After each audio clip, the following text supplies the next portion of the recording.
Okay, good morning, everyone, and thank you for pressing those buttons on the record so you can clear your screen and be here for the yoga. Glad to see you all. So in the last couple of months, since early January, we've been focusing on the yamas and the niyamas.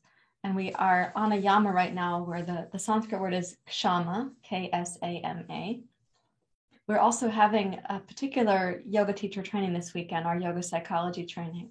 So I'd like to put these two concepts together. That is the teaching of kshama, which means having a quality of fortitude, forbearance, resilience, being able to adapt and forbear, to have some ability to move through what life is bringing to us. The word kshama also means earth, as I've been saying since last weekend. So when we think of the psychology of yoga, if we start by looking at the Yoga Sutras, we hear that our indwelling nature is accessible to us. We hear that it's accessible right here, right now. It's not somewhere else in some faraway place. It is both something that we're working towards and something that already exists. And that can be confusing to understand. It is something that we're working towards. We're cultivating our awareness of it. We're also returning to it. We're doing those two things simultaneously, which also means that we have to let go of that which is not true about us. We have to let go of that which is not a part of the destination of yoga. So, for example, letting go of the untruths we tell ourselves about ourselves, or letting go of inauspicious pursuits like greed, for example, or as we said in aparigraha, letting go of possessiveness, letting go of asteya, of stealing, of taking that which isn't yours. So letting go of inauspicious pursuits, letting go of that which is not true about ourselves, and then resting in that which is innately true. Knowing that very deeply does give us greater resilience. It is very restorative to the system, to the whole of who we are.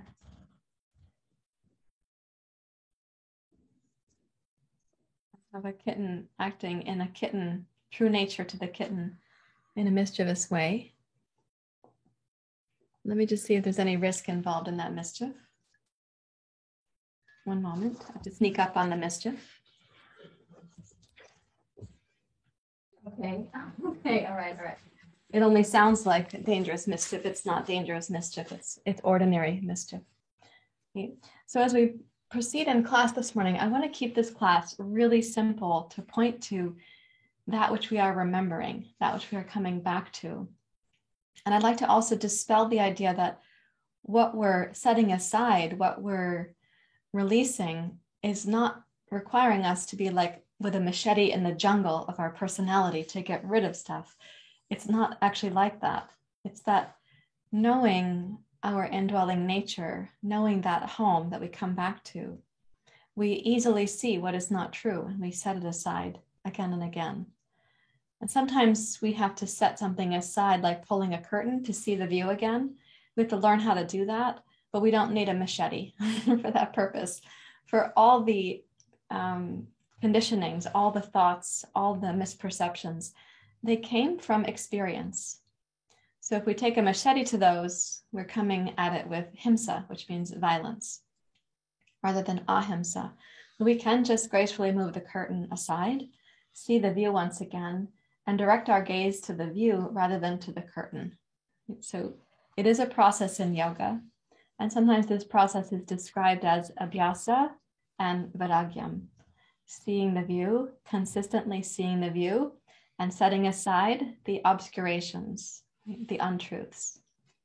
Okay, so please take a comfortable seat for yourself and rest your hands in your lap and let your eyes close.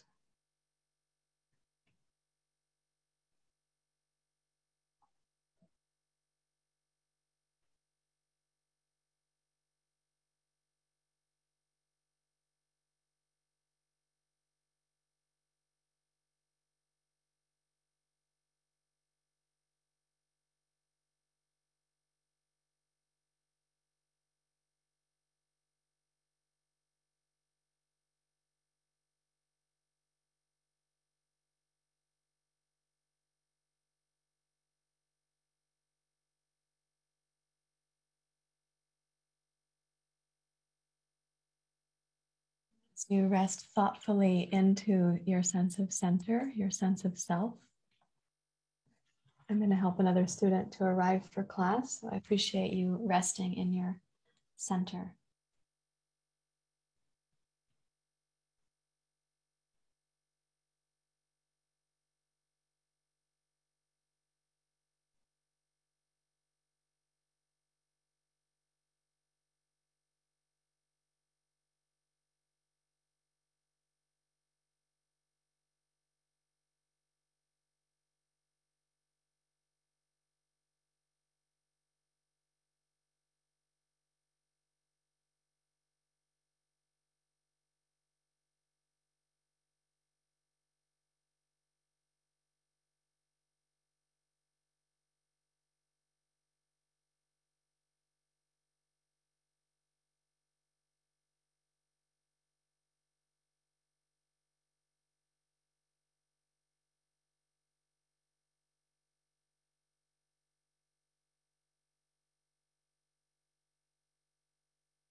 Hearing student is with us now. So glad. So glad. Thank you. Okay.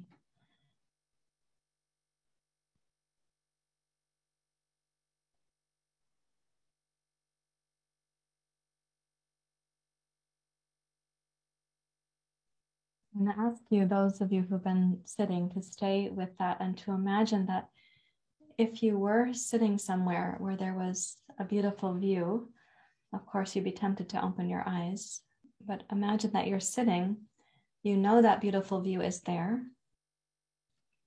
And for the numbers of sort of wayward or distracting thoughts, picture them falling in front of your view like a curtain,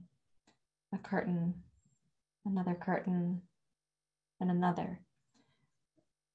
So not to overwhelm yourself, but to recognize how the view hasn't moved. But we have these thoughts that come in and they kind of get in our way.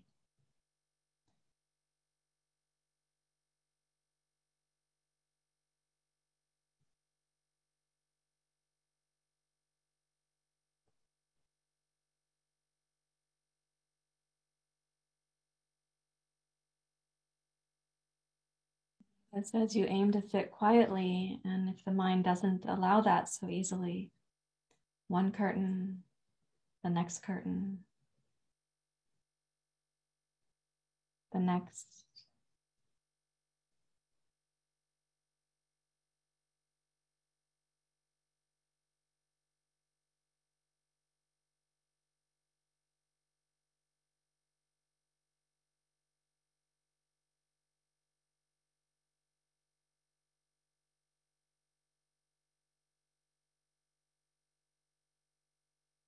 Yoga is the practice of removing the obscurations or the misperceptions. If it's the practice of pulling those curtains aside. Now imagine yourself doing that process. And curtain by curtain, slowly you start to see the view once again. And why don't you actually imagine something that you have a memory of, a beautiful place in nature that you have a fond memory of. You're coming back to that view.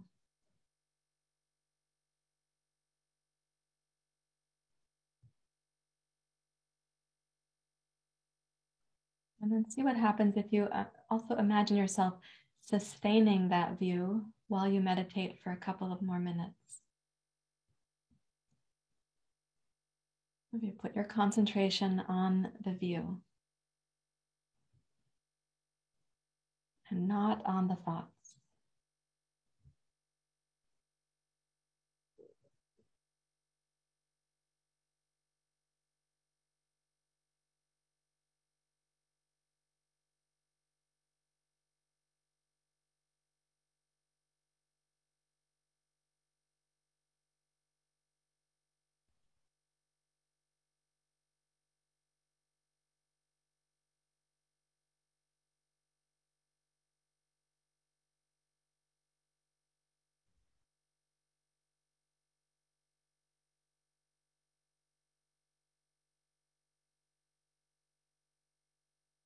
what it's like to aim for your concentration, to stay with the view and not to be pulled away by the thoughts. That effort is called abhyasa.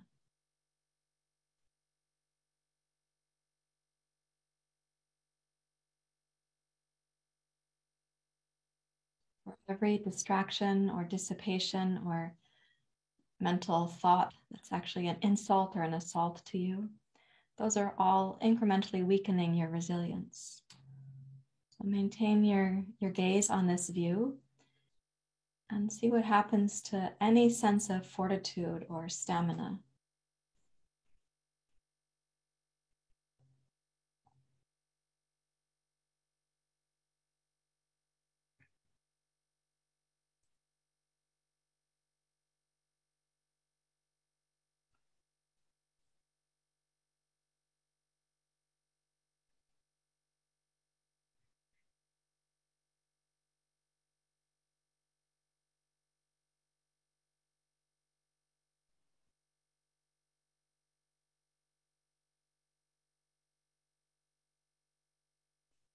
You're also learning about the quality of your concentration right now. The word for that is dharana. And that does make a difference. So we have to practice consistently, regularly, as often as we can to concentrate, to regain our dharana. And please join your hands now at your heart. And we'll chant Asatoma Satgamaya. May we know the unreal from the real. Tamasoma Jyotirgamaya. May we know the darkness from the light. Mrit Yoma Amritam Gamaya. May we know the finite from the infinite.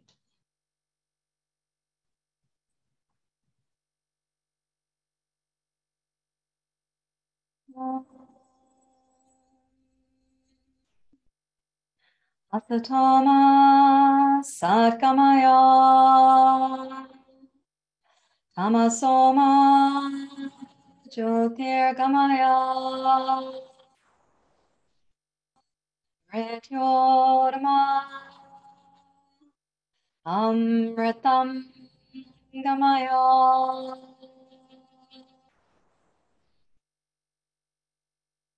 Om Asatoma Satgamaya. Tamasoma Jyotirgamaya. Mrityorma Amritam Gamaya. Om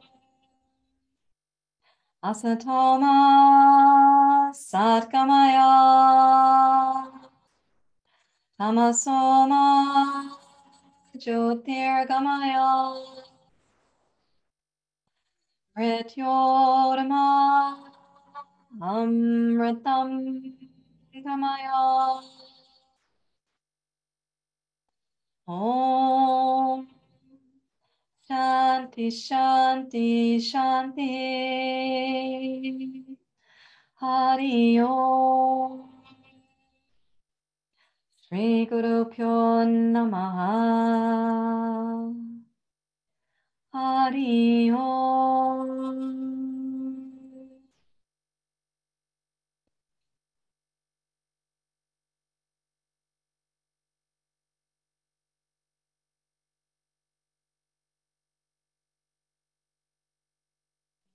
So you may bow your head to your heart. Release your hands. Open your eyes. And so in keeping a practice really simple this morning, my intention is to illustrate that there is a simplicity in yoga, not a complexity, in terms of feeling like we have to pursue more and more advanced asana to experience who we already are. That's one of the myths of yoga. It's also perpetuated by all the photographs of yoga and such, but let's keep it simple and so we can recognize that which we innately are. We're just going to be like moving the curtains out of the way, moving the misperceptions aside. So what I'd like you to do is have a yoga strap, please. And lie on your back with your strap close by. I also have a couple of you in this Zoom room this morning who are healing from injuries, surgeries, broken bones. It's an adventuresome group. And accidents happen, of course. So I want to include you in the practice and not make it so complicated that you're kind of sort through the variations that suit your body. So as you lie down, it's also going to be helpful to have a block within reach. Let's take the strap for the right foot, please. And place your right hand in the loop with your foot like this. You go under from the ankle side of the loop, and then you can wrap it around your hand like that. Okay. And stretch the left leg out straight. This is called Supta Padangusthasana. It's not a very intermediate pose, but I'm going to ask you to practice the physicality with this kind of concentration that we're talking about. So bring your attention now inside.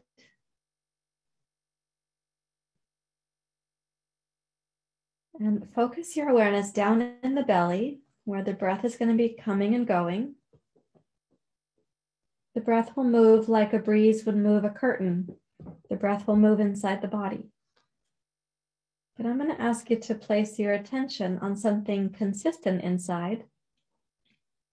Picture the place where you feel the inhale sort of blossoms from and where you feel the exhale returns to. It's the same location. So for me, I picture a spot near to the pelvic floor and just slightly above that in the body. If you were to trace from the front body, it's just above the pubic bone and in towards the sacrum. Kind of like near to the second chakra.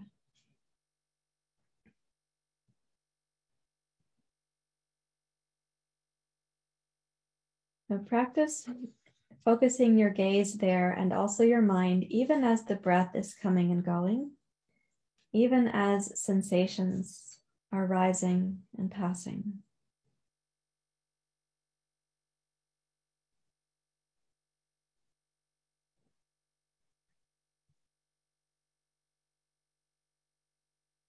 As your eyes and your mind stay in the deep lower belly, you may find that your right leg gradually becomes a little bit more limber or receptive.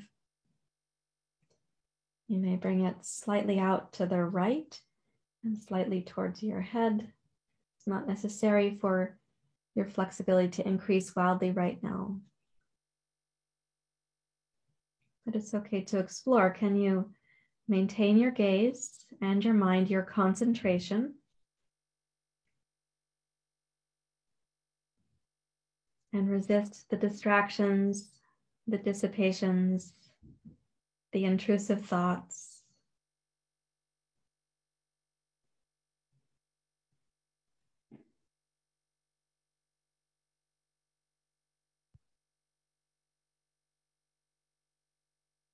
As long as your mind and your pelvis and your breath are all stable, take the right leg out to the right a little bit further. There should be no sense of tipping or urgency or tightness that comes into the breath, the mind, your tongue.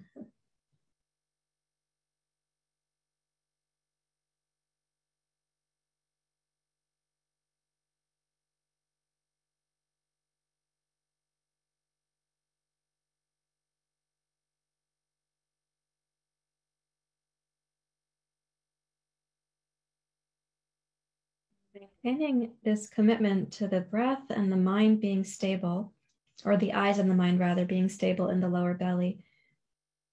If you find that you choose something physically in this pose that is beyond your ability for the mind and the eyes to be stable, then yoga's recommendation is that you back up from the pose. You come back out a little bit.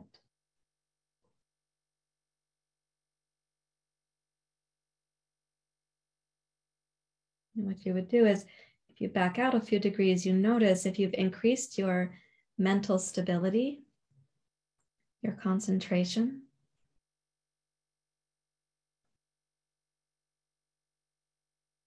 Remind yourself that every unnecessary effort or detour, the distractions, the dissipations, actually wears down your resilience And in the spirit of Kshama, we don't want that to be the case.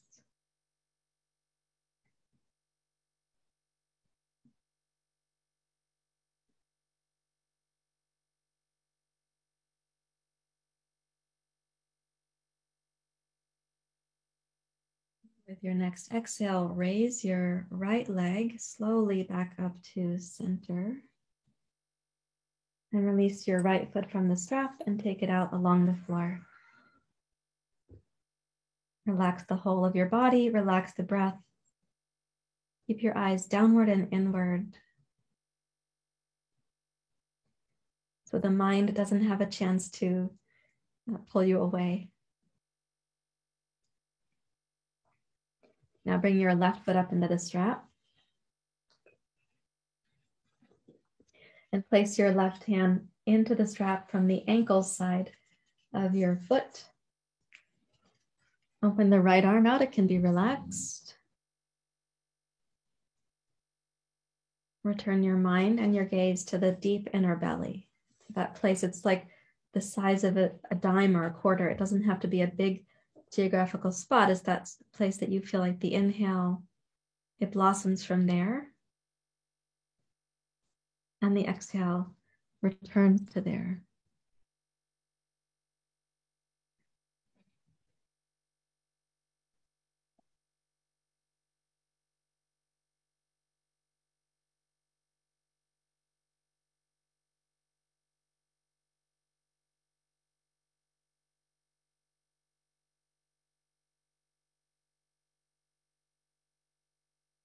Kind of concentration is called single-pointed concentration.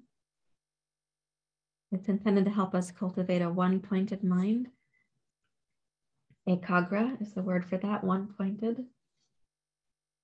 If your mind does feel more one-pointed, if the eyes are stable, any amount that you want to move your left leg to the left or maybe a little further towards your head, whatever exploration is there, you're welcome to explore it. But don't let the mind get pulled away.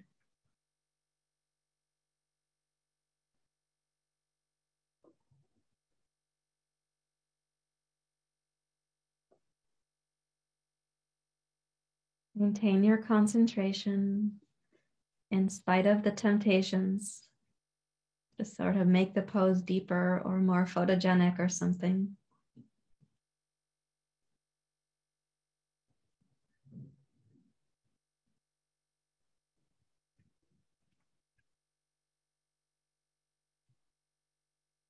When you start to sense the tension between maintaining your concentration or feeling the physical challenge of the pose, like wanting to go deeper or further, if tension starts to emerge there, notice what happens for your eyes and for your mind, for the breath and the body. Is there harmony or discord? And does the mental tension also influence your eyes and your breath and your body?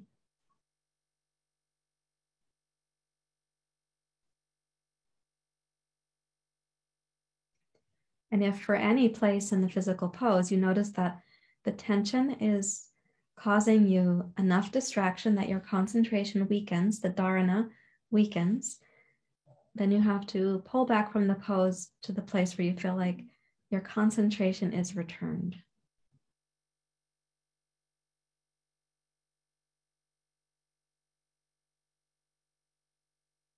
The resilience is our ability to recover, but we don't need to be having the unnecessary distractions or dissipations, nor do we have to challenge ourselves by having millions of those distractions and dissipations. But for every time that you do recover your concentration, think of it as you're building your internal resilience.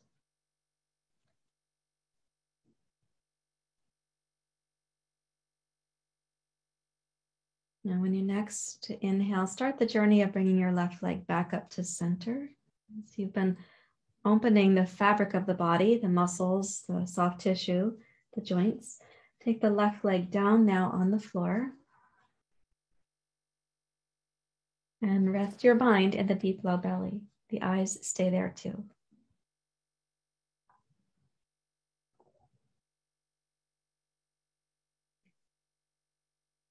You now reach for the yoga block. We're going to repeat the pose where the leg goes out to the side, but we're going to add a support to it. And one thing I'd like you to be sort of mentally aware of, or even emotionally aware of, is what happens when support is offered to the physical body. And how might that be also a reflection of what happens in our life when support is offered? So if you take the right leg up in the strap and hold it with your left hand for now, the block can go on the flat setting like this. And you're going to raise the hip and then just snug that block right behind the trochanter bone. So that's your thigh bone in the hip socket. Then put your right hand in the strap instead of your left. Stretch the left leg straight out. And now this yoga block is going to be blocking your ability to tip over to the right. So in fact, when you take your right leg out to the side, you can't tip, and you might highlight areas of tightness in the inner thigh that you didn't know about. Like there's something gets revealed that was otherwise not there for you to know, because we compensate. That's part of the nature of the physical body. And then close your eyes and let them return down from the sensation of the right leg and the entertainment of all that. Let the mind come back down into the lower belly.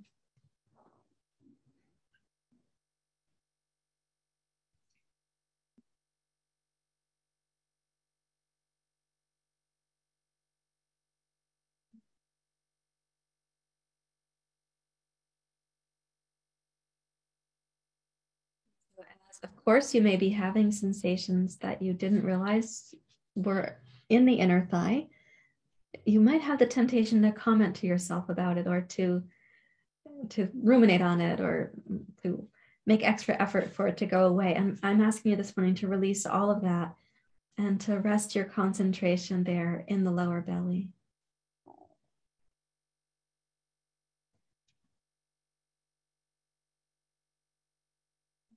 Trust your physical body to sort out with its own intelligence the physical components of the pose.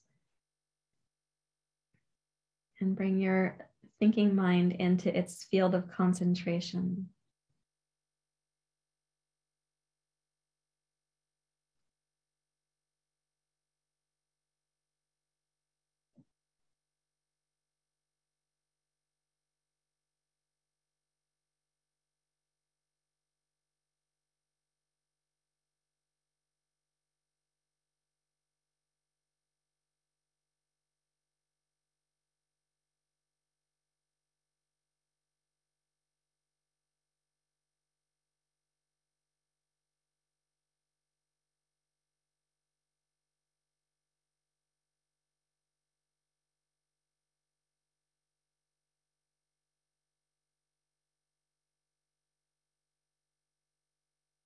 Slowly, with an inhalation, bring your right leg back up to center. As you're raising up, hold the strap with your left hand, please. You can put the block aside, but have it near enough that you can reach it. Bend your right knee. You can go inside the right leg and hold the outside of your shin. And then cross your left foot. So it's like you're doing a reclined version of a pose called pigeon pose. Take this block, please, on the median setting, so the second high setting, and place your right ankle there. You place it on the left thigh so you have like a little spot for it to rest. Okay, so this is a variation on pigeon pose or figure 4 pose. And as you come into it, once you get the mechanics sorted out, place your mind once more in the deep low belly.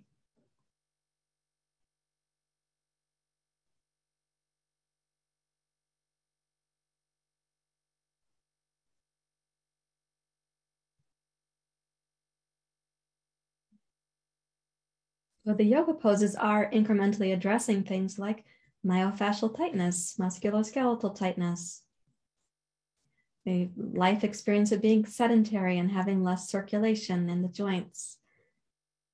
Also addressing resistance here and there to the breath or to the subtle body. All of that is happening for you right now.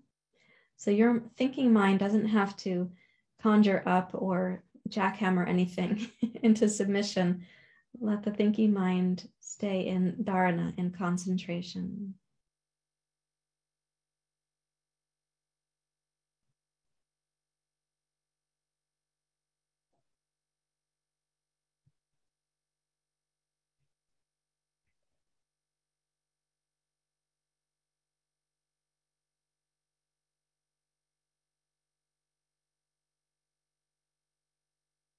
Now we're going to release the strap from the right foot, release the block to the side, and take your right leg and slide it down on the floor next to your left leg. And you'll notice that your body has been doing some housekeeping in the right leg. It might feel warmer. It might feel like more effervescent, more circulation. It could feel lighter or heavier. Lighter like less burdened, heavier like more grounded relative to your left leg. And let's take the strap in the left hand. And then you're going to hold the strap for a few moments with your right hand so you get the block set. Place it on the flat setting and snuggle the block up right behind your left trochanter. And then place your hand in there, your left hand. And we're going to go out to the side. Notice that you can't tip. And also you might have the fun realization that there are sensations here that you didn't know about. They were obscured in the first go through in the pose because we do have these places where we compensate.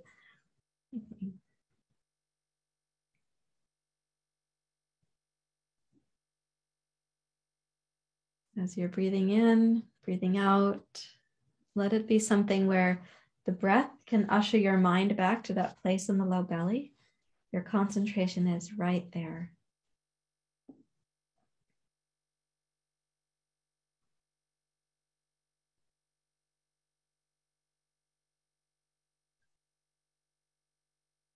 My guess is that there is some part of you that feels relieved to have such a simple focus, just keeping the mind stable, keeping the eyes at rest. There may be other parts of you that feel like it's really hard, it's boring, you're unclear about why you're doing it. But focus on the part of you that has a sense of relief and dedication.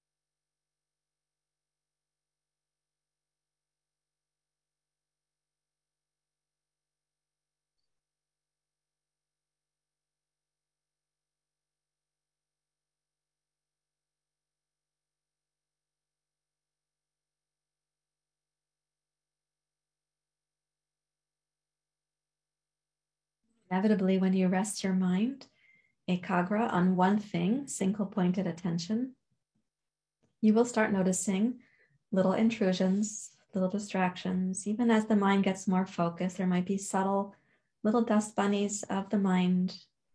It's a chance to practice deepening your concentration.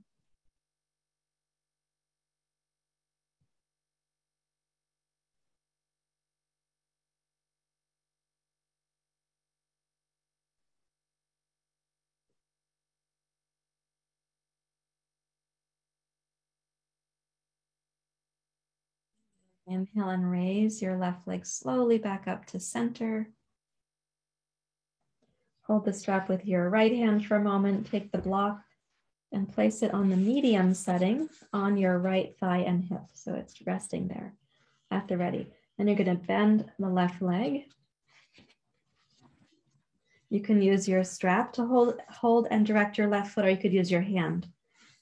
Take the left hand between the left thigh and the left shin to hold the outside of your left ankle.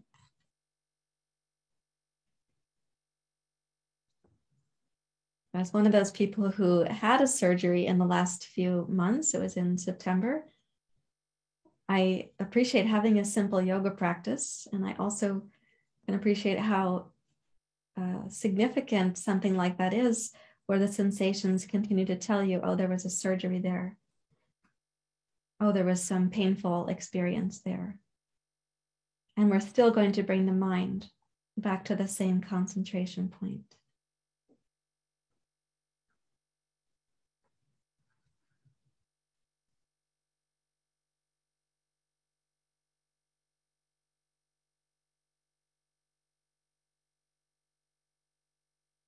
Breathing in, breathing out.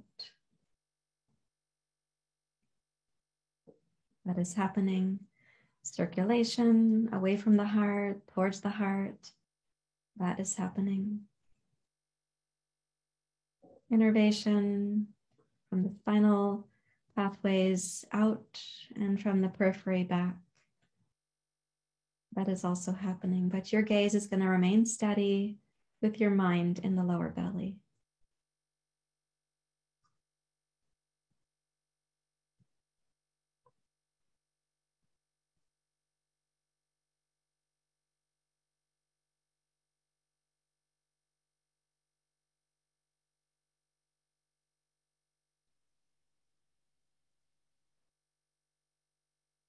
And then raise your left leg out of the strap and slide it down along the floor. And notice that once again, your body's been doing some internal housekeeping.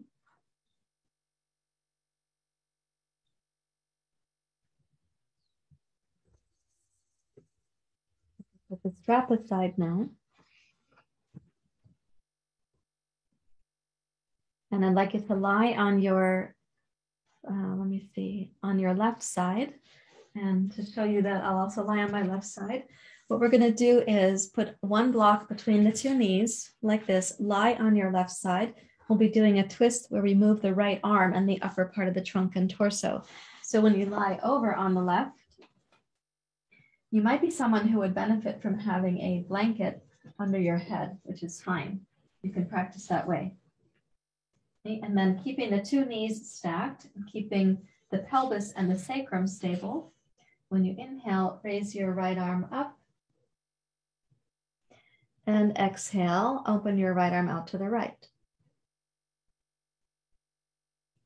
Then inhale, raise the right arm up towards the ceiling. And exhale, reach your right hand past your left hand. So inhale, raise it up just towards the ceiling. And exhale, open to your right. Don't measure how far you're going. No one is analyzing. Inhale up to center. And exhale, reach across. And then continue with the process so that what you're doing is noticing the inhale, the exhale cadence, including the pauses at the top of the inhale or the bottom of the exhale.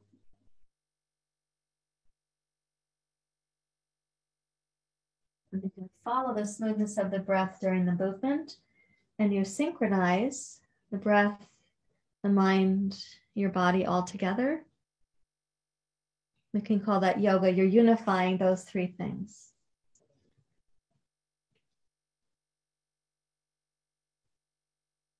Do it one more time. Inhale, raise up. And exhale, open out to the right, keeping your legs stable. We're going to stay for a few breath cycles. Now, for anyone for whom you feel like your arm is dangling, you don't have enough support for the right arm or the right shoulder, or you feel like the hips are tempted to roll backwards, please keep them stable and put support under your right hand or your right arm or shoulder. If you feel like you can do it thoughtfully and mindfully without adding the support, then go ahead and stay with that process. But make a choice that lets your mind be more focused, not more distracted.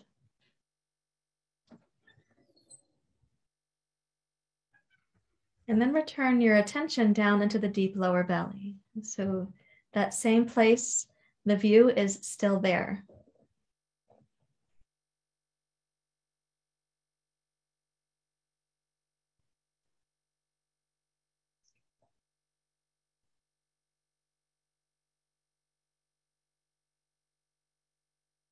The right thigh extended out to meet the left, so they're equal.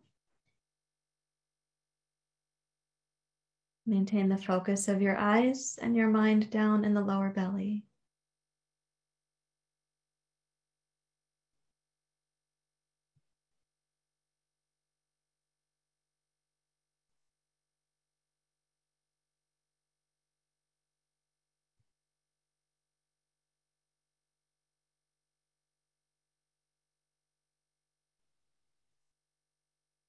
Moment, we're going to be raising the right arm up. So let's use the in-breath for that.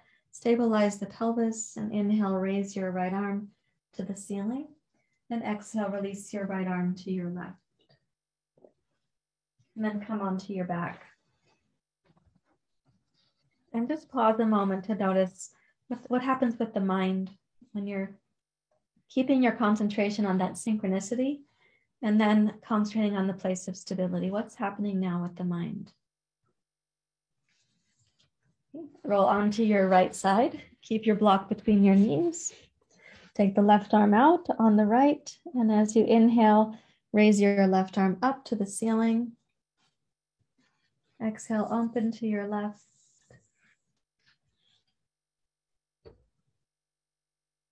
Again, inhale to rise at the pace of the inhalation. There's a little pause at the top.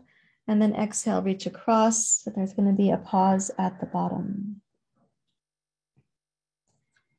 Follow your breath pace, not mine, while keeping your hips and your pelvis stable.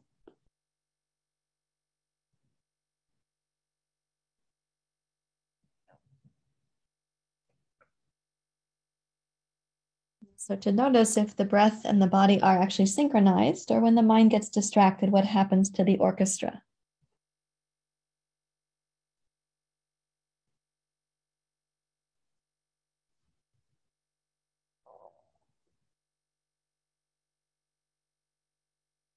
Do this twice more before we stay open in that twist.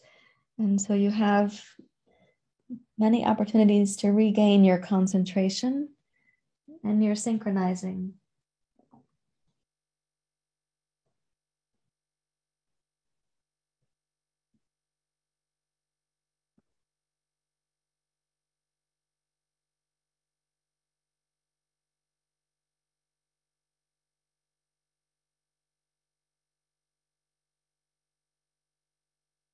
So we'll inhale up once more. We're going to stay in the open position. So as you exhale, rotate your upper torso to your left, of course, in your own timing.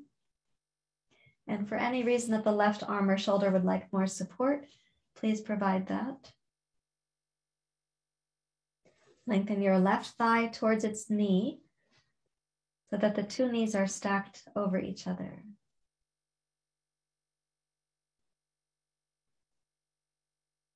Return your mind down into the place in the lower belly.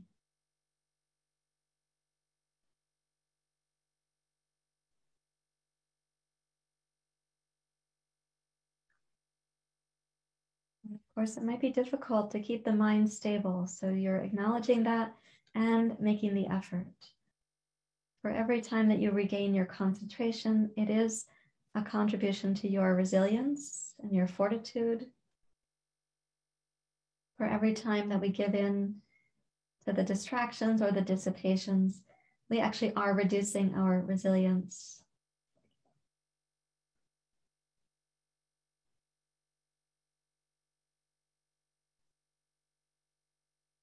Next time that you inhale, you can raise your left arm up to the ceiling. And exhale, release the left arm down next to the right. And once more, lie on your back. You can put the block aside and come to rest.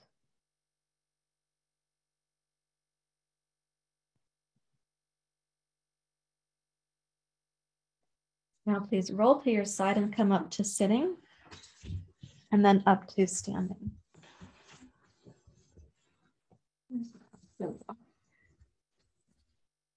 Rise up to stand, please. Let me get my blankets out of the way here. Okay. there for now. Okay, so we're going to take a wide stance, which is a familiar pose for us to be doing. But take this wide stance with your feet grounded, and then interlace the fingers, raise your arms up overhead. So this is your dedicated practice time, right? This is your sadhana, that's the word for it. And so while you're dedicating this to practice, maintain the mental practice too. Root your tailbone down, lift the pubic bone up, and start letting the hips come very slightly forward till you feel your hip flexors are stretching a little bit. Lift your chest and your heart and look up.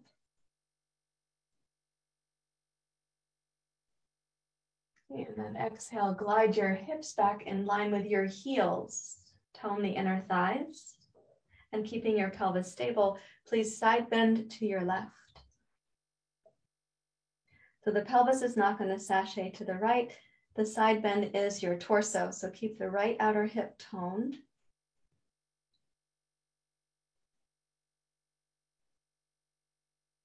And then exhale, rise up to center. Keep the pelvis stable and side bend to your right.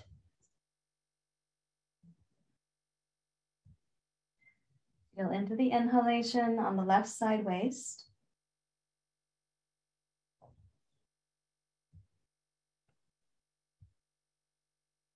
Then exhale, rise up to center using the strength of the low belly to come up. Push the arms out now to the sides and come down to Prasarita Padottanasana. You can use blocks for your hands if the floor seems far away, or you can place your hands on the floor. Relax the weight of your head, please.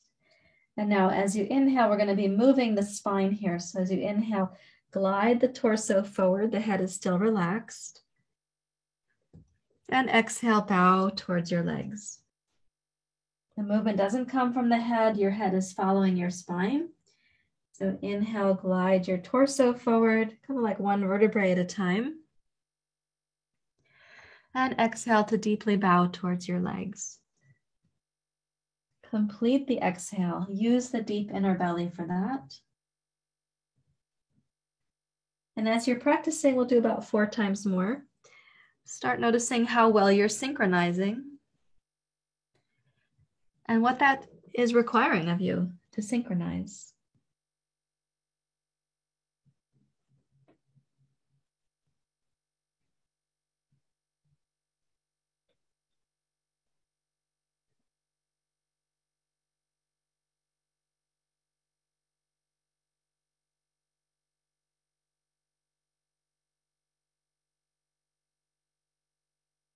Let's do one more time.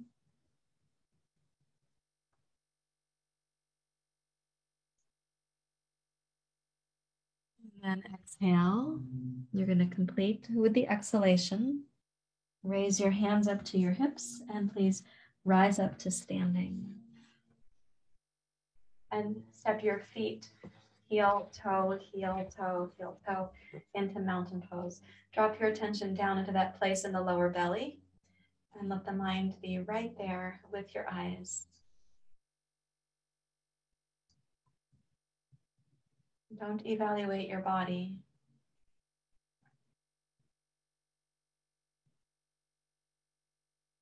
Perhaps we could take the perspective of appreciation that the body's breathing, in fact, and not evaluate it.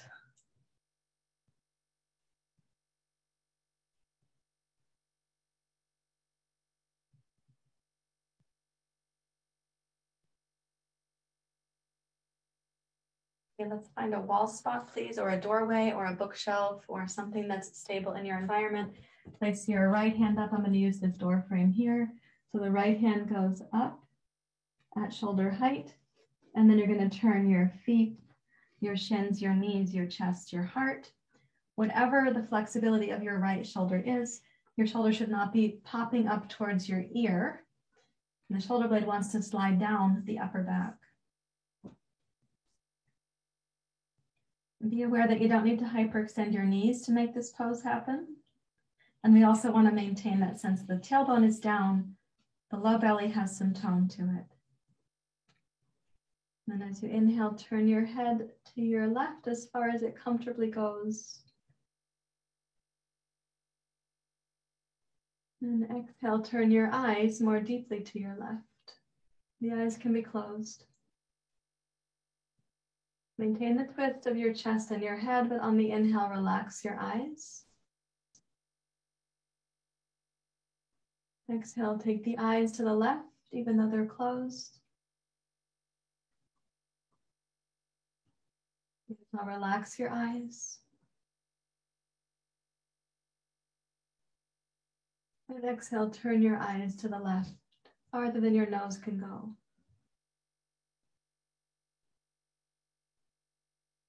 Release your head, rotate your shoulders, turn your upper torso, pelvis, thighs, knees, and feet. Lower the right arm. Take your left hand up for the second side. As you're turning, again, check that you don't need to hyperextend your knees. You don't need to have the pelvis feel wonky, so the tailbone does still go down. The lower belly is still toned. The word tone is different than the word tight. Roll the left shoulder down. And then rotate your head to the right. We're going to keep this whole position physically. And with the eyes closed, exhale, take your gaze farther to the right than your nose goes. And inhale, relax your gaze to center. And exhale, gaze right.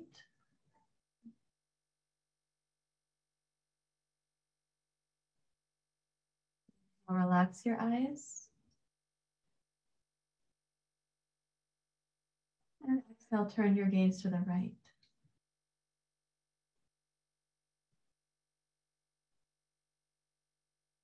Release your eyes, rotate your head, unwind your shoulders, your chest, your hips, knees, and come around to mountain pose.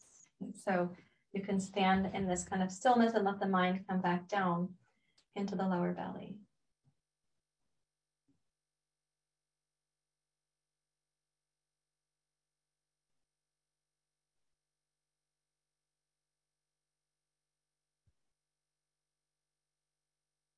Okay, please turn to the front edge of your yoga mat. And for anybody who is recovering recently from a back injury, from fracturing your leg bone and getting your cast off recently, anyone recovering from foot surgery, hip surgery, whatever's going on out there, I'm going to ask you to be near to the wall so that you can touch it for support, or to have the wall on one side, and on the other side, you could do this in the door frame, or to have two chairs alongside. This is not a hard yoga pose that we're going to be doing. It's very common for you guys.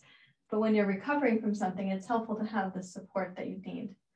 Okay, so bend both knees, and then step the left foot back into Virabhadrasana 1. So plant the left heel firmly behind you on the floor. The foot is at a slight angle. Take the tailbone down, lift your hip bones up on the front side. Establish your front leg. So the depth of the bend in your front leg, like how deep and forward you go, is based on what your back leg can support. And by support, I mean its flexibility and its strength. So we are not going down past the place where your lower back is happy or past the place where your left leg is in integrity. So maintaining that sense. Now, let's inhale, raise the arms up. And then place your mind down in the lower belly. Place your eyes there too. And see what happens actually if you close your eyes and you keep them down in the lower belly. That is also your center of gravity right now. Of course, if you're just recovering from something, you're going to keep your fingertips on the wall, the door frame, the chair, the sofa, whatever it is.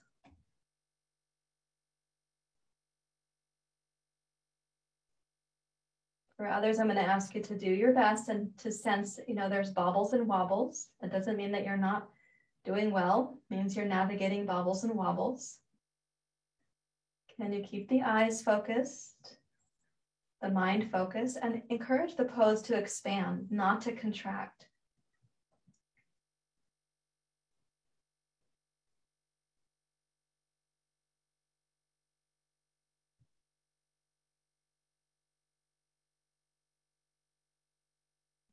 Exhale, raise the crown of your skull, but lower the arms. And then using whatever support you need to use, inhale and step your back foot forward to mountain pose. Notice again, your body's been doing some housekeeping chores there. So when you step forward, you're going to feel the left leg has like a spring cleansing.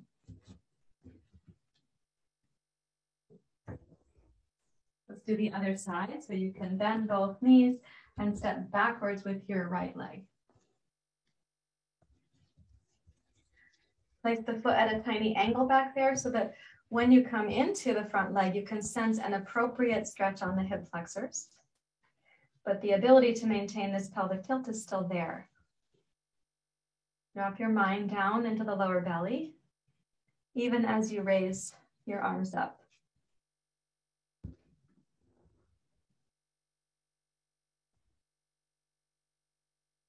So with your eyes and your mind in the low belly, of course, the pose is breathing and the pose is familiar to you for most of you, if not all.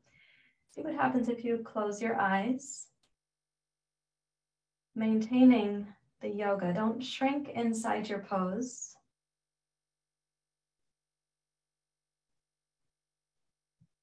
Notice any temptation to harden your tongue or your eyes or your mind. Seek rather a quality of suppleness, expansiveness, confidence.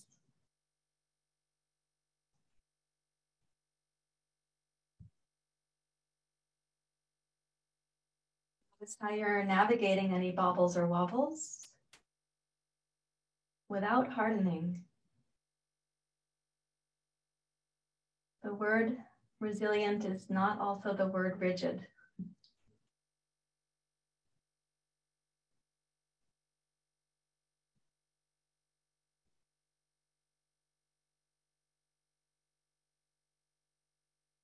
As you next exhale, start lowering your arms down, but raise the crown of your skull.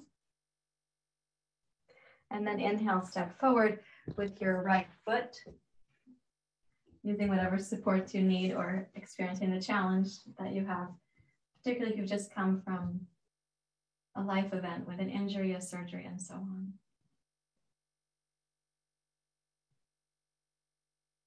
Rest the mind down in the lower belly.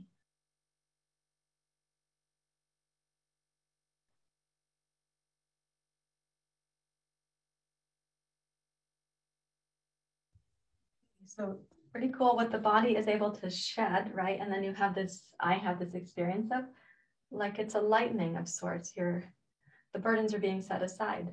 So come down now with your 2 blocks. If you need to, of course, always put support for your knees on the floor. This is a very padded floor, what I have here. It's pretty much the opposite of a hardwood floor from the yoga studio, but it is what it is. So it's good practice for me for my balance challenges.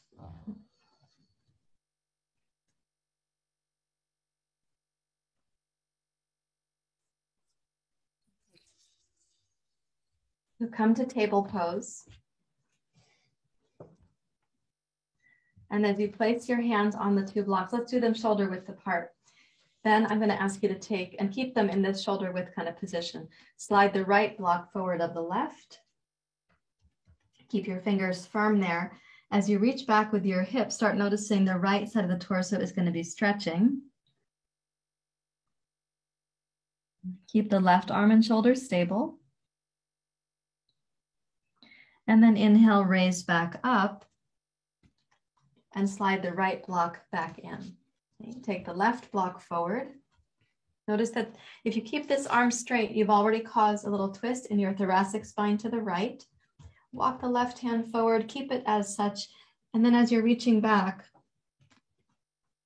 don't let the right elbow go lower than the block. Notice the left side of the torso.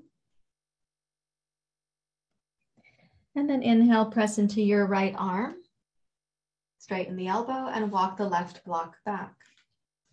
Now put the left block aside and touch the left hand down to the floor. So that twist I was just talking about is happening here again because your right arm is higher than your left arm. Okay, and now take the right block well forward. Press your fingertips down. Reach back with your hips. This time your left elbow is likely to go to the floor. Relax the weight of your head and look under your right armpit. So you might feel the right side of your waist, the right shoulder, maybe the inner body, and quite likely your neck as you aim to look under your right armpit. And then inhale, press down through your left arm. Walk the block back so it's going to go under your right shoulder. You've got a twist of the thoracic spine to your right. Take the left arm under the right arm and let the left rib cage get heavy. Keep the right elbow straight. Relax the weight of your head. Keep the right arm straight and strong.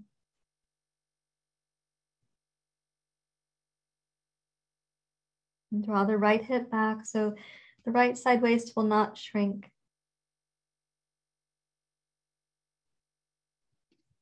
And then press into your right hand and return your block for your left hand. Set the right hand block aside. When you place the right hand down now, you might notice that it's feeling some things, right? You temporarily closed some of the circulation going down the humeral pathway, the brachial plexus. Okay, so now we have a little twist to the left. If you keep the left arm straight. Pick up the block with your left hand and step it forward. And as you reach back, this time your right elbow may come to the floor. Release your head and look under your left armpit.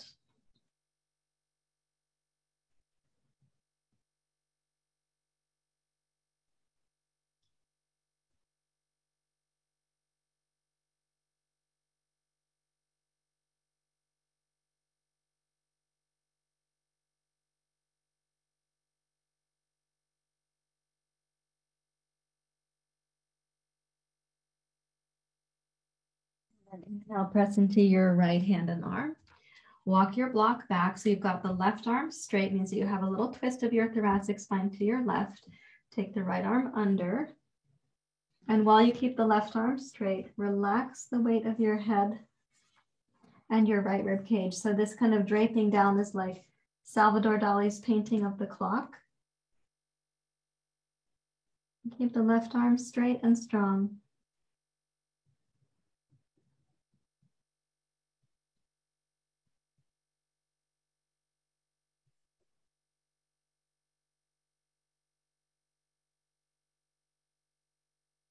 And release from there. Take the right block for the right hand one more time. Now we're going to reach back to child's pose. And I know that for some of you, child's pose is not yet on your radar screen because you're recovering from your surgery. But for those for whom it is, please walk your hands out over these two blocks. If child's pose is not doable, this can be what we're going to do for the upper back and shoulders can be mimicked by using a tabletop or the kitchen counter or even the upper back of the sofa. So with two straight arms, take your head down and look under your right armpit again.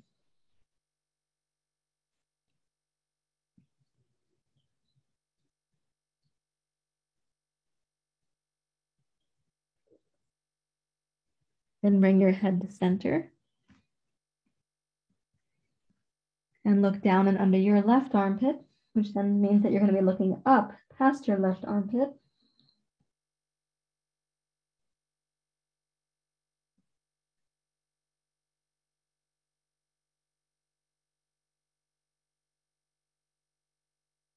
Once more, inhale your head to center.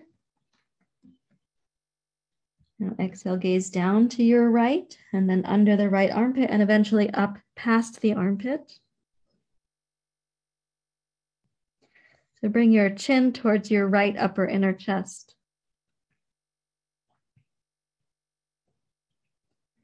And inhale your head to center. And exhale, gaze down, left, and then up past the armpit.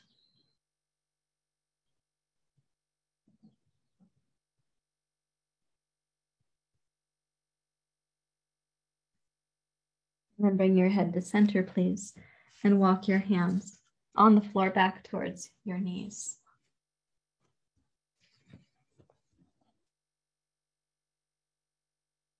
Come to rest a moment.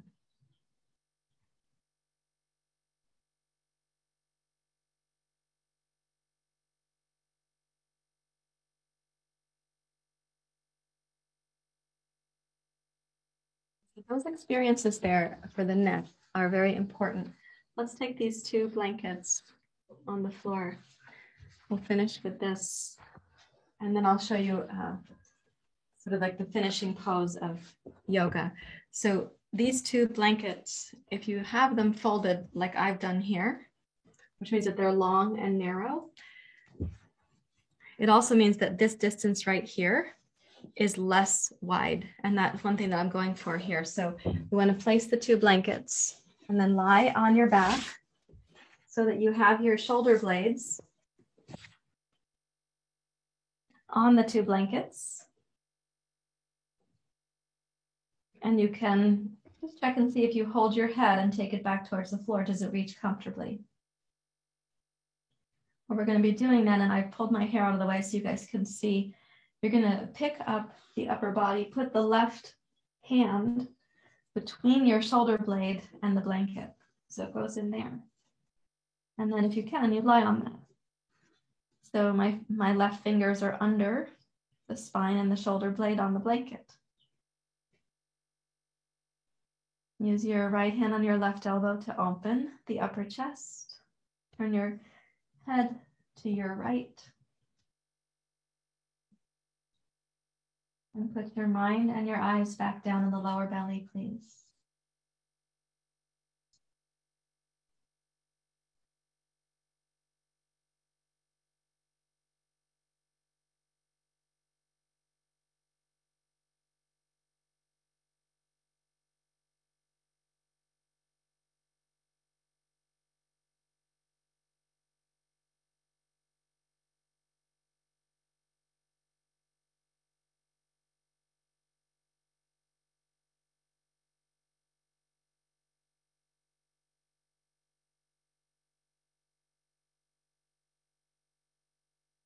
Roll your head back to center, and we're going to change sides. So raise your shoulders, head, and arms. Switch so that your right hand goes under.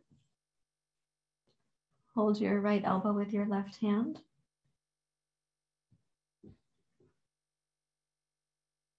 Rotate your head to your left. My hope is that your left upper arm is supporting your head. Your left hand keeps your right elbow in line. Take your mind and your eyes down into the lower abdomen, please.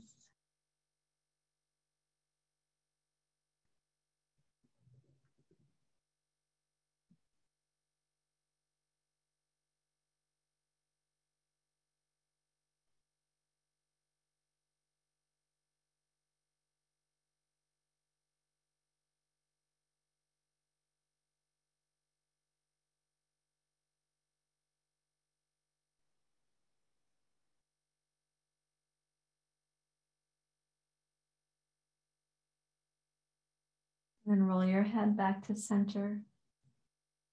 Release your right hand from there and enjoy coming backwards over the blanket if you can. The arms can go to cactus pose. Your head should feel like the neck and throat are open but not overextended.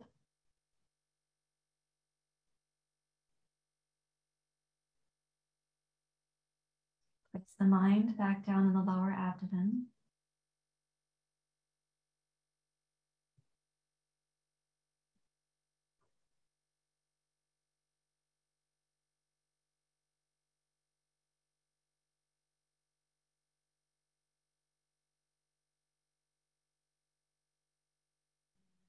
Transition, roll to your side and up and place your knees over those blankets for Shavasana. I do want to just say for some of you, a really nice finishing pose from here is actually shoulder stand, and that's not for everyone today. So if that's been on your menu, please do your shoulder stand. Otherwise, place your knees over these 2 blankets and come into Shavasana. I'm going to ask you to choose You'll choose shoulder stand if you've been practicing it regularly and if you feel like your mind needs still another way to come back home. Otherwise, if you feel really connected and inward, you don't need the shoulder stand itself.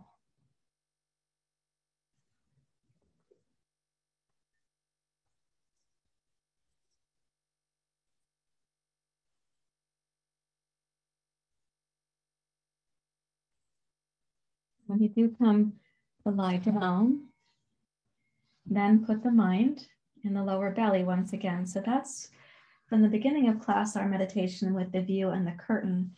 The view is this internal spot right now, this internal destination.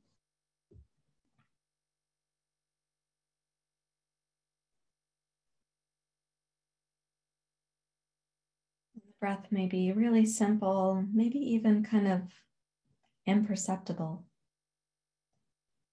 Or it might be slow and simple, smooth. But make no particular effort for breathing.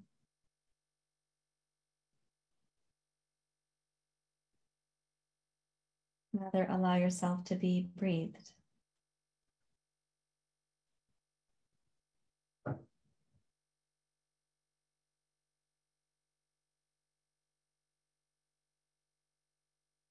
Open the 4 gateways of the body, the 2 shoulders, 2 hips,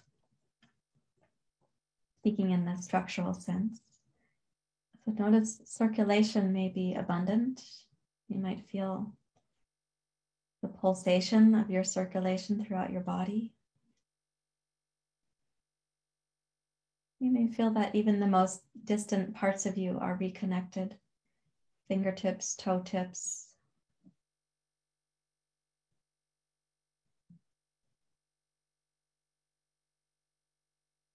Your gaze and your mind stable.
Mind to remain stable, even in Shavasana, with gentle, consistent concentration.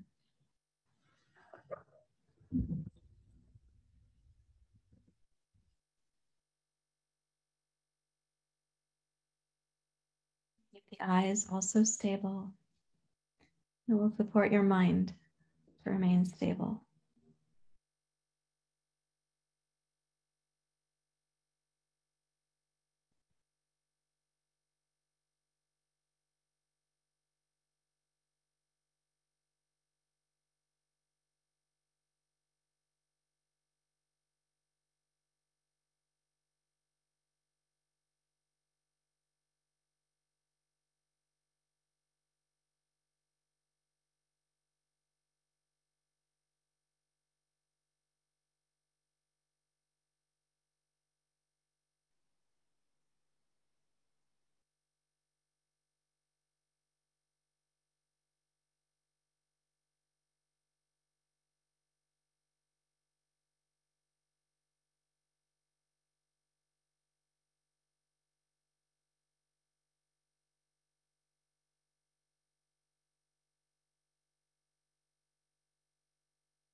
and the possibility of mental quiet,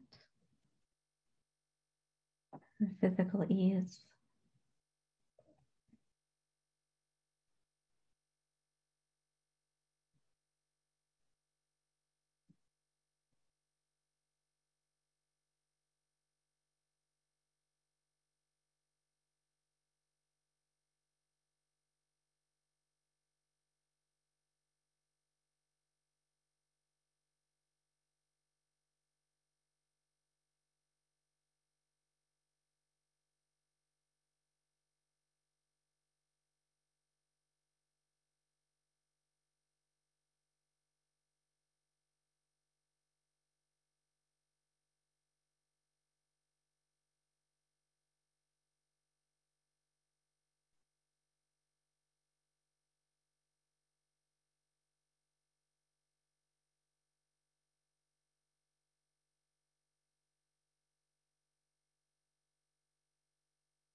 You're going to lightly wiggle your toes, your fingers.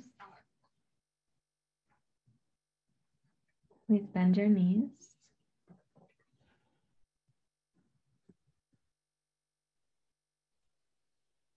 Roll to your side.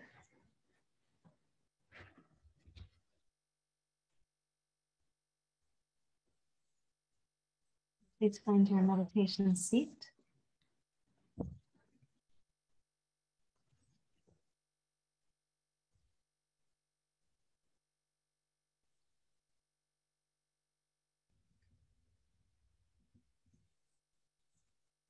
To the seat that is comfortably yours, whatever life events you've had in your body recently.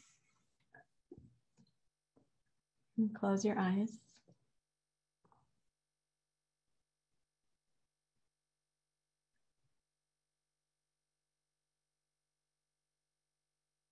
Bring back into mind the memory, the smriti, of a beautiful place, that something maybe in the natural world that your eyes can rest on in imagination, but to also practice concentration.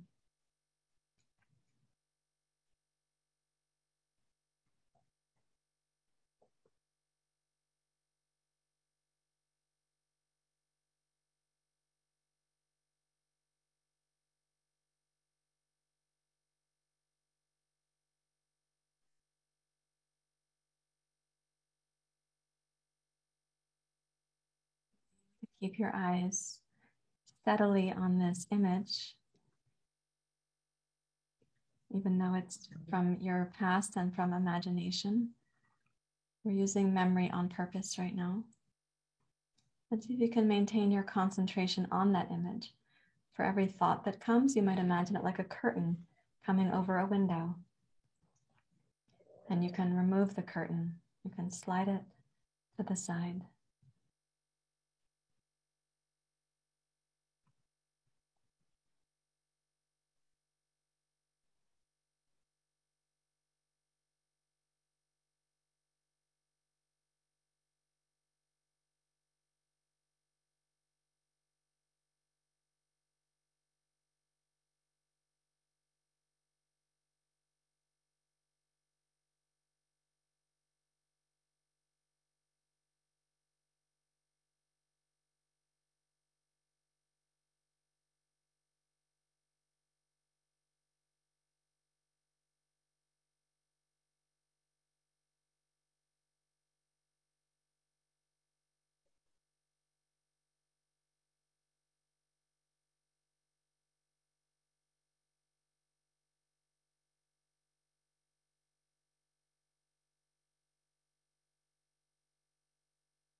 your heart.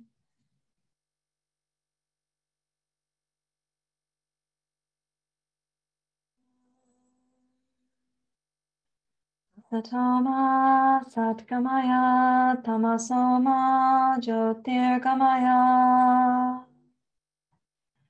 Mrityorma Amritam Gamaya.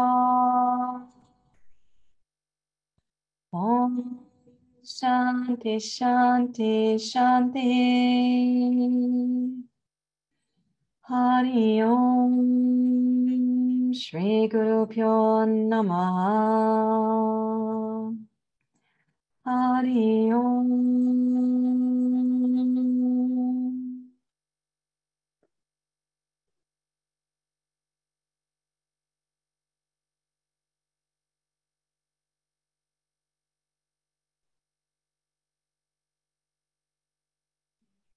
So you may bow your head to your heart.